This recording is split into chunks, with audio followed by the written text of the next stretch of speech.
Hello friends, welcome to make career academy. और आज की वीडियो में हम कुछ इडियम्स पढ़ने वाले हैं जो कि रिलेटेड हैं कम्युनिकेशन से, यानी कि आपसी बातचीत के ड्यूरिंग जो हम इडियम्स यूज़ कर सकते हैं। All these idioms are discussed in this video. Hopefully you will enjoy the video. तो let us start. Our first idiom is to break the ice. To break the ice का मतलब होता है कि अगर हम कोई बातचीत चल रही है और एकदम से कोई सीरियस नोट पर सभी एकदम से चुप हो जाते हैं, चारों तरफ शांति हो जाती है और तभी बीच में से हम उस बातचीत को आगे बढ़ाने के लिए कुछ बोलते हैं, तो that moment is known as to break the ice. So to get the conversation going on in a tense situation. ठीक है, ऐसे माहौल में जब सभी टेंस हो चुके हैं, उस सिचुएशन में शांति को ख़त्म करने के लिए आप फिर से कोई टॉपिक शुरू करते हैं, that means to break the ice.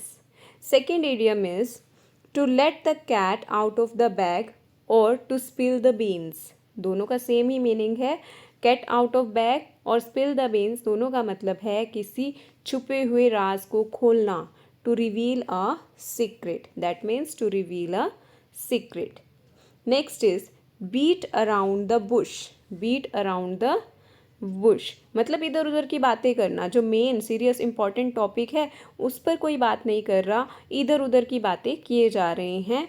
So to beat around the bush means to avoid talking about what is important. जो चीज़ इम्पॉर्टेंट है उसके बारे में तो बात नहीं हो रही है, बट इधर उधर की बातें किए जा रहे हैं। So that is situation when we beat around the bush. Next one is to pull somebody's leg. To pull someone's leg यानी कि किसी की टांग खींचना। हिंदी में बोलते हैं टांग खींचते हैं कि ऐसे इन अ वे ऑफ जॉकिंग, मजाक के वे में किसी को हम टीजिंग कर रहे हैं। ठीक है, so to say something that is not true as a way of joking, किसी का मजाक बनाने के लिए कोई ऐसी बात कह देना जो सच में नहीं है। ठीक है, so to say something that is not true as a way of joking. Next is to get wind of something. To get wind of something मतलब वो उड़ती उड़ती बात कानों में पड़ना। ठीक है, तो ये इसका मतलब होता है to hear a rumour about something, किसी के बारे में कोई रूमर सुनना, उड़ती हुई अफवाह को सुनना, that is to get the wind of something. Next is to wrap your hand around something. ठीक है, to wrap your hand around something means to understand something complicated. कोई बहुत कॉम्प्लिकेटेड सी चीज़ है, बहुत उलझी हुई सी चीज़ है, उसको आप समझ गए हो, that means you have wrapped your hand around that issue. ठीक है, तो आप उस सिचुएशन के लिए आप उस चीज़ को अच्छे से समझ गए हो, that is to wrap your hand around something.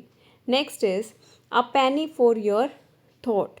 A penny for your thought, भाई बता दो क्या हुआ, means tell me what are you thinking, कि तुम्हारे माइंड में क्या चल रहा है, तुम्हारी थॉट्स क्या हैं, वो जब पूछा जाता है, that is a penny for your thought. Next one is to see which way the wind is blowing. To see which way the wind is blowing, तो it means to try to discover information about something before taking action. मतलब कुछ करने से पहले उस चीज़ के बारे में आप इंफॉर्मेशन इकट्ठी कर रहे हो। ठीक है, कि हवा का रुख देखते हैं ना किस तरफ है और फिर उसी अकॉर्डिंग चलेंगे, तो that is the thing to discover information about something before taking action. कुछ करने से पहले उस सिचुएशन के बारे में आप बहुत सी इंफॉर्मेशन इकट्ठी कर रहे हो, that means to see which way the wind is blowing. Next is to play a devil's advocate.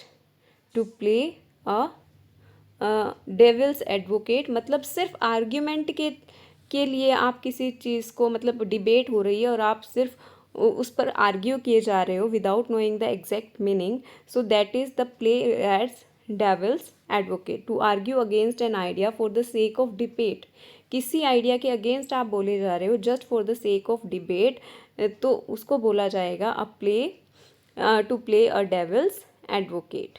Next is Chinese whisper. Chinese whisper, ठीक है, Chinese whisper means rumour. Rumour जो अफवाहें फैलती हैं उसके लिए वर्ड यूज़ किया जाता है Chinese rumour. Talk to a brick wall.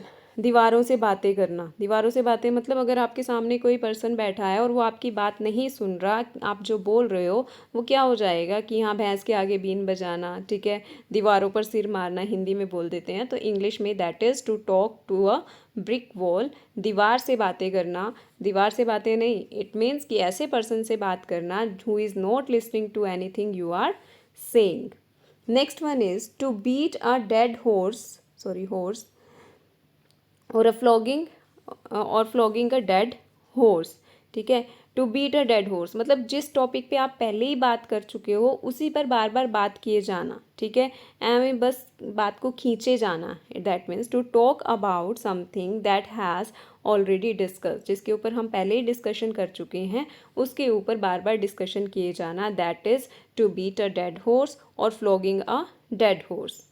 Next one is to bite one's tongue. ठीक है, टू बाइट वंस टंग मतलब to stop saying something that will likely to get you in trouble. एकदम से मतलब कोई बात करते करते हम ऐसी बात करने लगते हैं जो हमारे लिए नुकसान वाली हो जाती है और एकदम से हम चुप हो जाते हैं। उस सिचुएशन में हम ईडियम यूज़ करते हैं टू बाइट वंस टंग, कि हम कुछ कहते कहते रुक जाते हैं और ऐसी बात कहते हुए रुक जाते हैं जो हमारे लिए ट्रबल क्रिएट कर देगी। Next idiom is the bottom line. The bottom line means important fact to consider. मतलब most important fact जिस पर बात करनी चाहिए, that is the bottom line. To clear the air, making the situation less tense by speaking openly and honestly. मतलब situation जो बहुत tension वाली है उसके ऊपर खुलकर बात करना। टू क्लियर द एयर मतलब सारे डाउट्स ख़त्म कर देना, सारी सिचुएशन सारी टेंशन को ख़त्म करने के लिए उस पर खुलकर और ईमानदारी से बात करना। That is to clear the air. Next is in the loop. In the loop मतलब किसी कड़ी का हिस्सा होना। ठीक है, मतलब आप वो बात जानते हैं जिसको कुछ ही लोग जानते हैं, कि एक कड़ी का हिस्सा होना। और आप क्या कर रहे हैं, आप उस बात को जानते हैं जिसके बारे में कम ही लोगों को पता है। You are aware of the information that only a few people know about. ठीक है, next one is very important, we use it in day to day life. To put in a nutshell मतलब संक्षेप में कहना, ज़्यादा शब्दों में नहीं, थोड़े शब्दों में अपनी बात को समराइज करना। सो टू कंसाइज और टू समराइज। ठीक है, next is to stretch the truth. ठीक है, to stretch the truth, to exaggerate, to make something sound better than it is. मतलब कोई चीज़ अच्छी है पर आप उसको क्या कर रहे हो, एग्जेजरेट कर रहे हो, उसको और ज़्यादा बढ़ा चढ़ा कर उसकी तारीफ़ों के पुल बांध रहे हो। That is to stretch the truth. Next is to put you in a picture. ठीक है, to give you latest information यानी कि आपको भी फ्रेम में लाना कि हाँ अब ये इन्फॉर्मेशन के आप भी साझेदार हो, तो दैट मीन्स किसी को लेटेस्ट इन्फॉर्मेशन देना। To put you in a picture. Next one is to hear it on the grape vine. Grape vine क्या, बेल। ठीक है, तो यानी कि इसका मतलब है to hear about something passed from person to one person to another. बेल की तरह एक पत्ते से दूसरे ऐसे ऊपर चढ़ते जाना। तो ऐसी इन्फॉर्मेशन सुनना, ऐसी चीज़ के बारे में सुनना जो एक पर्सन से दूसरे पर्सन तक चलती जा रही है। So to hear it on a grapevine, to hear about something passed from one person to another. तो ये थे आज की वीडियो के idioms. Hopefully you understood the concept. ठीक है, thank you, have a nice day.